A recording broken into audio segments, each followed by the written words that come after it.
Hello friends, welcome back to my channel. और आपने को कहावत सुनी होगी ना, बाप बड़ा ना भैया, सबसे बड़ा रुपया। और ये बात ना हमारे कुछ व्लॉगर्स हैं यूट्यूब की दुनिया के, जिन पर एकदम सटीक बैठती है। आप तो समझ ही गए होंगे हम किसकी बात कर रहे हैं।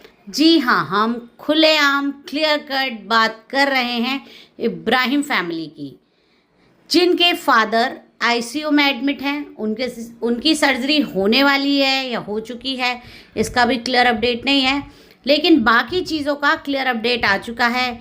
क्योंकि भाई और बहन, मतलब जनाब और उनकी बहन आपी, दोनों के व्लॉग आ चुके हैं। ये बाकायदा बताया जा चुका है कि पापा को ब्रेन हैमरेज हुआ है, पापा आईसीयू में एडमिट हैं और हॉस्पिटल में उनकी ट्रीटमेंट चालू है। अब बात कर लेते हैं कि आखिर सबसे बड़ा रुपया कैसे है।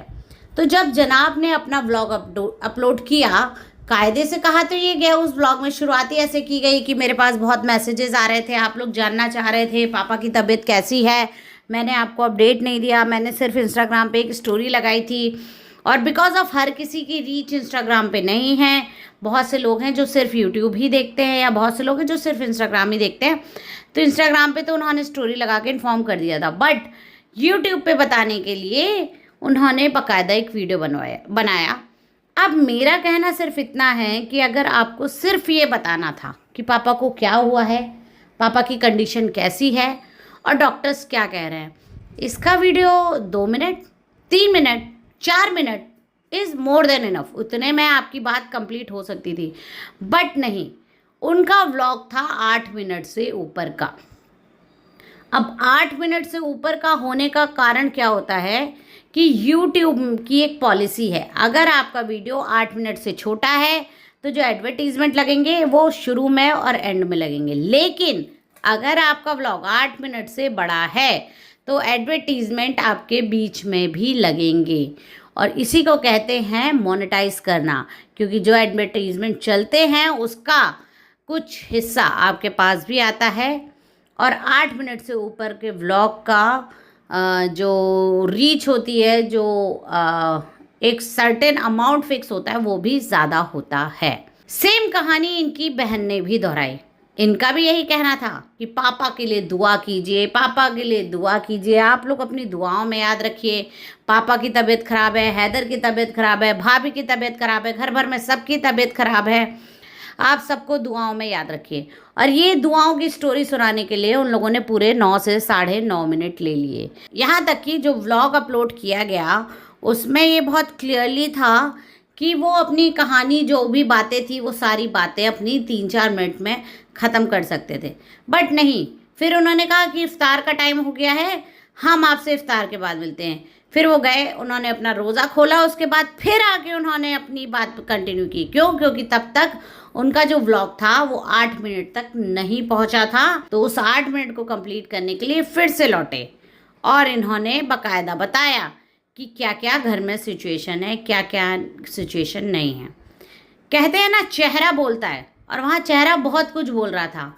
बात तो पापा की जा रही थी कि पापा की तबीयत ठीक नहीं है, पापा आईसीयू में एडमिट हैं, मैं हॉस्पिटल तक जाती हूँ, लेकिन मैं पापा को देखने नहीं गई क्योंकि मुझे हिम्मत नहीं है। को ये तक नहीं समझ में आ रहा है कि आपके फादर एक क्रिटिकल कंडीशन में हैं, उनकी हेल्थ ठीक नहीं है, हो सकता है आगे उनकी हेल्थ और ज़्यादा ख़राब हो सकता है कि आगे उनके सेंसेस काम ना करें। There is lots of possibility. क्योंकि जिस तरह से आपके भाई ने बताया है कि उनका पहले लेफ़्ट साइड काम नहीं कर रहा था, अब उनके राइट साइड पे अफेक्ट आया है। ऐसे में आप कह रहे हैं कि आपको हिम्मत नहीं हो रही अपने फादर को देखने की। हम तो आपके भाई को कॉल आउट कर रहे थे कि कैसा भाई है जिसने माँ और बहन को रोका हुआ है कि वो पापा से नहीं मिल पा रहे हैं। लेकिन यहाँ तो आप खुद ही नहीं चाहती हैं कि आप अपने फादर से मिलें। आप खुद ही वहाँ से जाकर और आईसीयू के बाहर से होकर लौट आ रही हैं। आपका दिल एक बार भी ऐसा नहीं हुआ कि चलो मैं एक बार देख लूँ कि मेरे फादर हैं कैसे। भाई, आप लोग एक तरफ तो आप लोग खुद को इतना क्या कहते हैं, फैमिली वाला बताते हैं, हाय हमारी फैमिली ऐसी, हमारी फैमिली वैसी, हमारी फैमिली एक दूसरे की इतनी कदर करती है, इतनी केयर करती है, इतना ये करती है, इतना वो करती है। और वहीं जब आपकी फैमिली का कोई इंसान हॉस्पिटल में एडमिट है, आईसीयू में, खुद आपका सगा बाप, तो आपको उसको देखने की हिम्मत नहीं है, पर आपको कैमरा ऑन करके 10 मिनट 9 साढ़े 9 मिनट का वीडियो बनाने की हिम्मत है। आप बोल रही हैं आपके बेटे हैदर की तबीयत खराब है, उसको फीवर आ रहा है, तो आप इन सब चीज़ों के बीच आपको कहाँ से ख्याल आया कि आप वीडियो बनाइए? आपका कहना था कि हमारे इनबॉक्सेस भरे हुए हैं, लोग बराबर पूछ रहे हैं, तो आप 2 मिनट में भी उसको ख़त्म कर सकते थे। आप एक शॉर्ट बना के भी डाल सकते थे। आपको ऑडियंस तक ये कन्वे करना था ना कि घर की सिचुएशन कैसी है। उसके लिए 10 मिनट बैठ के 10 मिनट का वीडियो बनाने की कोई ज़रूरत नहीं थी। बट नहीं, हमको तो हर एक मोमेंट को मोनेटाइज करना है, और जब बात हेल्थ पर, फैमिली पर्सन की बीमारी पर आती है, इसके लिए तो आप लोग मशहूर हैं कि आप लोगों को बीमारी मोनेटाइज कराने में बहुत मज़ा आता है। क्यों? क्योंकि आप लोगों को सिंपैथी गेन करने की आदत पड़ गई है। तो आपने भी अपनी घर की इसी परंपरा को आगे बढ़ाते हुए और बीमारी को मोनेटाइज करने के लिए बड़ा सा वीडियो छाप के तैयार कर दिया। आपके भाई तो पापा और अपनी वाइफ, आपकी भाभी की ही बीमारी पर रुक गए, लेकिन आपने इसमें हैदर का एंगल और डाल दिया, ताकि आपका जो वीडियो है वो, या जो आपकी ऑडियंस है वो आपसे और ज़्यादा सिंपैथी दिखाए, आपसे और ज़्यादा आपकी बातें सुन के इमोशनल हो, आपकी बातें सुन के भावुक हो, आपको दुआएं दे। लेकिन आपके चेहरे पे ना तो वो शिकन नज़र आई, ना आपके चेहरे पे कोई दुख नज़र आया। इवन कई जगह तो ऐसी थी कि आप हंसते हुए नज़र आ रहे थे।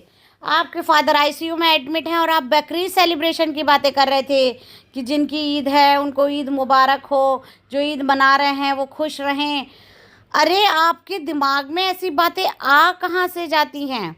आपको अपने फादर, अपना घर, अपना परिवार से ज़्यादा ये चीज़ें इम्पॉर्टेंट लगती हैं कि आपको, अरे आपने अगर विश नहीं किया तो क्या आपकी ऑडियंस बुरा मान जाएगी? नहीं, बिल्कुल बुरा नहीं मानेगी। क्यों? क्योंकि उनको पता है कि आपके घर के हालात कैसे हैं, उसके बावजूद आपका दिमाग चल रहा है। तो भाई ये सब काम तो आप ही भाई बहन कर सकते हैं, और आप लोगों ने फिर से एक बार ये करके दिखा दिया। और जब आपको कॉल आउट किया जाएगा, जब रिएक्शन चैनल्स आप पर सवाल खड़े करेंगे, तो आप लोग कहते नज़र आ जाएंगे कि ऐसे मौके पर भी आप लोग हमें रोस्ट करने से, हमें ट्रोल करने से बाज नहीं आते। मौका कौन देता है? मौका आप ही लोग देते हैं। ऐसा मौका अगर आप लोग ना दें तो हमें ये सब करने की ज़रूरत ना पड़े। अभी तक हर एक चैनल, हर एक जगह यही बात चल रही थी, फादर के लिए दुआ कीजिए, उनको दुआओं की ज़रूरत है, उनकी कंडीशन बहुत क्रिटिकल है। लेकिन आप भाई और बहन उनके लिए दुआ नहीं कर रहे हैं, आप भाई और बहन दुआ मांग रहे हैं कि बाहर वाले दुआ करें, दूसरे लोग दुआ करें, हम व्लॉग बनाते हैं, हम पैसे कमाते हैं। आपकी भाभी तो एक कदम और आगे निकल गई। उन्होंने लेबल DKI के पेज पर स्टोरी पोस्ट की जहां वो अपने कपड़े बेच रही हैं। अरे भाई, आप लोग या तो पहले डिसाइड कर लीजिए कि what is more important for you. एक तरफ आप पूरा गाना गाते हैं फैमिली फैमिली फैमिली, दूसरी तरफ आप ही की बातों में उस फैमिली को लेके केयर, उस फैमिली को लेके उसकी कदर कुछ भी दिखाई नहीं देता है। चलिए आज के लिए इतना ही। आगे देखिए क्या क्या ये लोग और हथकंडे अपनाते हैं।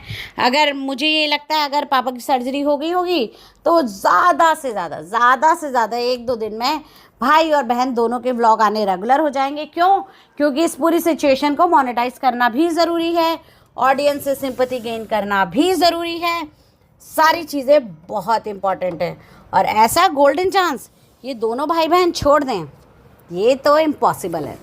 चलिए आपकी इसमें क्या राय है, आप हमें ज़रूर बताइएगा।